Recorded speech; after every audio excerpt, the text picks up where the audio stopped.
Listen, that's all I do. I've never had alcohol. Really? Never. So anytime I have a cigar, I always pair it with my coffee. I've just finished my coffee. Yeah. I never had alcohol. No drugs, never done anything but cigars. I've been smoking since 1991. Wow. Since 91. I smoked 2 or 3 a day. And this is actually even when I was playing. When I was playing, I would smoke. Whether we lost, whether we won.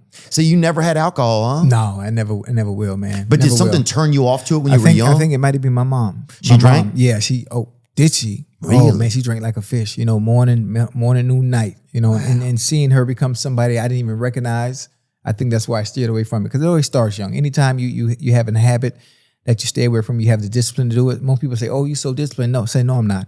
I saw something in my mom when I was younger that let me know, you know what, I'm not going down that path. And I just never did it.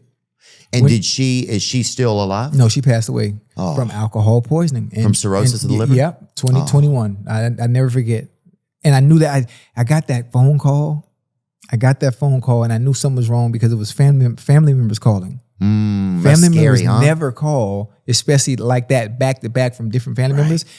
And I kind of already knew what it was because my brother had already called, so I already know nothing's wrong with him. Right. And I had a feeling what it was, and say, come down to the house. Oh. Your mom she's passed out. They couldn't even open the door. She was right there by the door. And obviously the autopsy came back and she passed away. Drank herself to death. That's my baby though. Thanks for sharing that.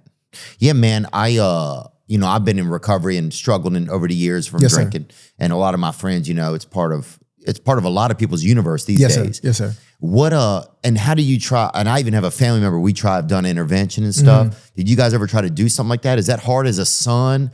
Because I bet it's kind of tough with a parent because they're you still have to look up to them. It was very difficult. And it was so difficult that I couldn't do it and she wouldn't listen to me. You can lead a horse to water, but you can't make him drink. So she has to want to get the help herself. And they can't drink alcohol. Yeah. Hey, listen. And so I even went as far as we were on Marriage Bootcamp, but it was Family Edition. I think at WeTV, I forgot what it was. It was a show that you did? Yeah. So her and I, it's all about a mother and son, or a mother and whatever family member it was. You're trying to mend the relationship and whatever issues you have. So I took her on there, and more, she cut a fool. Oh, she didn't want to be. She cut a fool. Obviously had alcohol out. They had all this stuff, and it was her and I, 2 weeks straight. We went through different activities. They had 2 therapists, 2 doctors there, and there it is right there. And man, oh, she's beautiful. What's her name? Paula Johnson. We call her Hurricane Paula. Ooh, yeah, because category. Hey, listen. Category 85. When she gets upset, it's a hurricane. Oh. It's a hurricane. And listen, she showed out in that show, man. That's my baby. She showed out, but she just wouldn't. She left the show early. She didn't even finish the show. She left early. Cussed the producers out. Cussed the rest of the castmates out. She didn't want it. Nah, she didn't want to get the help I wanted, man. But that's my baby. There was a funeral scene we did. Where she was like, close the casket. So it was me in a casket. And how would she feel if I was to pass away? Oh man, she showed out. Close the caskets. Let his baby mamas roll him in. Oh, it was hilarious. Oh, she made it funny? Oh man, no, she was dead serious though. Oh, she was pissed. She was pissed. So that was the introduction. Let his baby mamas let him roll that, close that bitch, and let his baby mamas roll his ass up out of here. Yeah. And so people were the world. That's hilarious. Yeah, dude. The world was introduced to Hurricane Paula. Hey, she didn't play an emotional response. Do you want us to talk that look alone? She didn't take any bullshit, huh? No, she didn't play. Doesn't work. But did you get? I meant that. Watch this. Listen. I haven't been a part of his life, and he hasn't been a part of mine. He got his kids and baby mamas. Line them up. Let him roll his ass out. You said you wanted to close the casket earlier. No, you close it. I don't work for the funeral home. Let the children come close. Sit down, Paula. Sit down, Paula. Never. You could never tell Paula to sit down. She's a legend. She's a legend, especially in our area. We have a thing.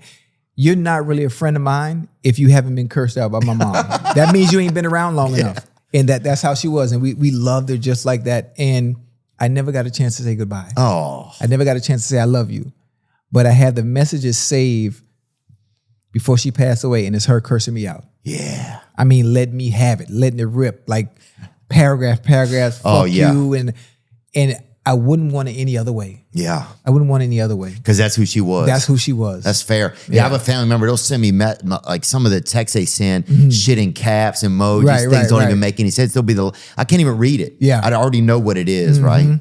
But at the same time, that's who they are, you know? Yeah. You have to love people where they're at. It's tough, though. That's a tough time. I think so many people deal with that. How do I love a family member that's struggling? Right. You know? Because you can even give them things. I mean, even if you're able to provide then. Yeah, and the funny thing about it is I had to stop the bleeding as well. Because an individual like that, they will use, I'm your mama, as a reason for you to keep giving. And the taker doesn't know when to stop. It doesn't know when to stop. And there was no appreciation behind it because no matter how much I did, it was always an issue.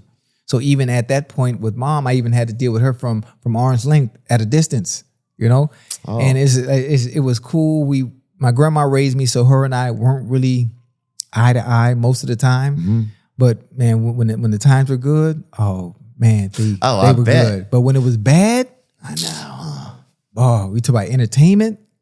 Like her being on that show was able to introduce the world to who Hurricane Paula was, and she was TV gold. She was TV gold. Oh, dude, that little bit right there. It almost reminds me of that woman in New York when she was at her best. Remember? Yes. When she was at her best, though. Yes. Like her best moments remind me of something just like that.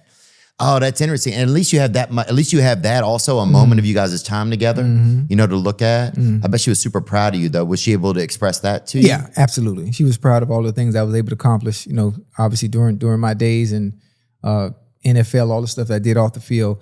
But she was so unpredictable. I couldn't take her to important stuff. Oh, yeah. Because, you know, red carpet, stuff like that. I couldn't have her in those rooms because I don't know what Paula was going to show up.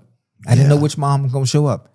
And I didn't want her to embarrass me in those moments, moments that would be, we're supposed to be celebrating, whatever achievement it may be. But listen, if the wrong person is there and she sees, she might snap. Yeah. It doesn't care about their surroundings or the environment. So I had to be cautious. She'll get a defensive pass interference call. Quick, and don't care. And don't care.